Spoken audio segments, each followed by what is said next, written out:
পরে আমি চার্জ পাওয়ার আগেও এমএস অনেকবার ডিএম স্যারের কাছে আমরা যারা রেসিডেন্টরা আছে প্রত্যেকজনের সিগনেচার নিয়ে ওখানে কপিস জমা করা হয়েছে, এটার এগেনস্টে কোনো অ্যাকশন নেওয়ার লেগে, বাট কোনোদিনই কোনো অ্যাকশন নেওয়া হয়েছে না। এটা একজন নামক আব্দুল মান্নান নামক একজন এখানে ব্যবসায়ী আছে, তাইনের আছেন। এখন তাইনের এগেনস্টে আমরা আগেও অনেকবার ডিএম স্যারের কাছে গেছি, কিন্তু আগের যে ডিএম স্যার আসতো তাইনের কাছ থেকে গেছিলাম, তো তখন তখনও কোনো অ্যাকশন এটার বিরুদ্ধে সেরকম হয়েছে না। আমি চার্জ পাওয়ার পরে কয়েকদিন আগে যখন এটা আবার নাড়াচাড়া দিয়া বসে, তখন আমি মেম্বার সেক্রেটারি পলিউশন কন্ট্রোল বোর্ডরে 23 জুন একটা লেটার লিখি, অ্যালং উইথ ডিএম স্যাররাও এই লেটারটা লিখি আমি এটার সময়।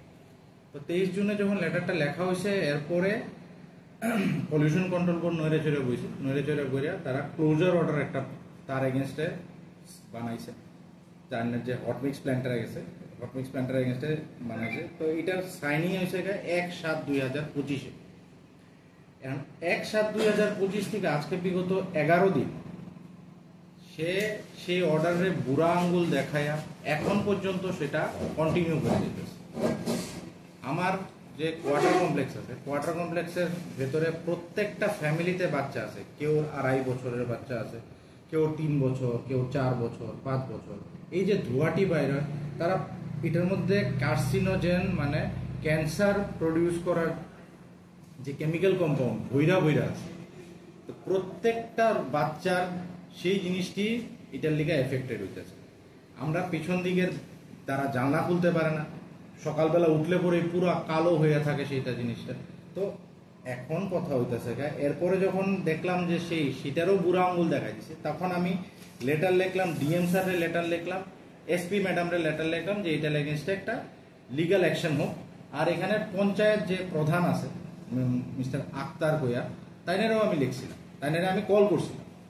তো দুইটা লেটারের এগেনস্টে এডিএম স্যার আমার ফোন করছিলেন। এডিএম স্যার ফোন করে বলছেন, দেখেন আপনি এই লেটারটা আপনি ইয়েরে লেখেন, এসডিপিওরে লেখেন। তো আমি এসডিপিওরও বিগত 7 তারিখ লেটার লিখছি, প্রত্যেকটা রিসিপ্ট কপি আমার কাছে আছে। এখন আমার কথাটা হইতেছে আমরা এখানে এত দূর থেকে আইছি, এখানে লোকাল কেউ নাই, আপনারা যারা দেখতেছেন তারা লোকাল কেউ না, তারা এখানে পরিষেবা দিতে আইছে। প্রত্যেকবারই দোষ উঠে যে হসপিটালের এটা নাই, হসপিটালের সেটা নাই। তাহলে আমরারে যে মানে এখানে যে একটা পরিবেশ দিব, সেই পরিবেশটা কে দিছে? আমরা কাজ করার লিগে পরিবেশ কে দিছে? এই যে প্রত্যেকটা যে ডাক্তার আছে, তারা তো প্রথম তার বাচ্চার কথাটা চিন্তা করবো না, সে সার্ভিসটা কে লিগা ভালো করে দিব? বাচ্চা দেখতেছে সামনে এইসব জিনিস সে শুনতেছে সারা সকালবেলার থেকে ওইটা, এরপরও মানুষ এক্সপেক্ট করবো যে এখানে সে ভালো করে সার্ভিস দিব। কিন্তু প্রত্যেকবারই পেপারে উঠে যে হসপিটালে সার্ভিস দেওয়া হয় না। তা এখন যদি আমরা নিজেরা ডাক্তাররা দাঁড়ায় কই যে আমরারে পরিবেশটা কই দেওয়া হয়েছে। হ্যাঁ, আর আব্দুল মান্নান যে আছেন, তাইনের বাড়িতে তো নিশ্চয়ই বাচ্চারা আছেন, তাই না? আইওক একবার, আয়া কোয়ার্টারটি দেখা যাক, একবার কোয়ার্টারটির ভিতরে যে ধোঁয়াটা ঢুকে সেটা দেখা যাক। তাইনের বাড়িতে যেমন বাচ্চা আছে, সেমন আমার হসপিটাল কমপ্লেক্সেও বাচ্চারা আছে। তাইনে নিজের বাচ্চার সেফটি চিন্তা করবো যে তাইনের বাড়ির কাছে বানাইতাম না, কিন্তু আমার হসপিটালের পিছনে বানাই দিব যে আমার বাচ্চারা এই হসপিটালের কমপ্লেক্সের বাচ্চারা তো এখন যা ইচ্ছা হোক। তো সেটা আমি কতদিন বয়ে চাই দেখি। আমি এটি করতে কোনোদিনই চাইছি না যে আমরা হয়েছি ডাক্তার মানুষ, আমরা অ্যাপ্লিকেশন লিখি, অ্যাপ্লিকেশন লিখা রিকোয়েস্ট করি যাতে কোনো অ্যাকশন হয়, কিন্তু বিগত দেখতেছি কোনোদিনই কোনো অ্যাকশন হইতেছে না। যারই লেটার লিখি সেই লেটারটা পড়েই থাকে, কোনো অ্যাকশনই হয় না। 7 তারিখ আমি এসডিপিওর লেটার লিখছি, দেখেন 7 তারিখ এসডিপিওর লেটার লেখা আছে। তো আমার কথাটা হইতেছে জামুটা কই? তাইনের এগেনস্টে এখনো আমার স্পষ্ট মনে আছে, তাইনের যখন ওই পাথর কোয়ারিতে যখন অ্যাটাক হইছিল, তখন পুলিশ দৌড়াই আইসলো, তখন তো দেখি পুলিশ দৌড়াই আইতে পারছে, এখন কে লিখে আইতে পারে না তারা? নাকি আমরার কমপ্লেন মনে হয় না? রাজ্যের স্বাস্থ্যমন্ত্রী তো মুখ্যমন্ত্রী, তো এরা যারা এসডিপিও, এসপি বা জেলা শাসক যাদের কাছে অভিযোগ জানালেন, এখন পর্যন্ত কোনো সুরা হয়নি বা তারা কোনো পদক্ষেপ নেননি। তো এই বিষয়ে আপনি কি মুখ্যমন্ত্রীকে জানাবেন? আমার মুখ্যমন্ত্রী লেভেলে যাওয়ার আমার অধিকার নাই। আমার অধিকারটা হইতেছে আমার যে ডিস্ট্রিক্টের যে হেড, তাইনের জানানো, আমি তাইনের জানাইছি। আমার যে লিগাল অথরিটি আছে, আমি তাইনেরও জানাইছি। এসপি ম্যাডামরাও জানাইছি, এসডিপিও ম্যাডামরাও জানাইছি। এখন তারার তো স্টেপ নিতে হইব, আমি জামুটা কই, কারণ তারা প্রত্যেকদিন করুণ চেহারা নিয়ে আমার কাছে আয় যে স্যার কি করতাম, স্যার ডালনা তো খুলতে পারি না।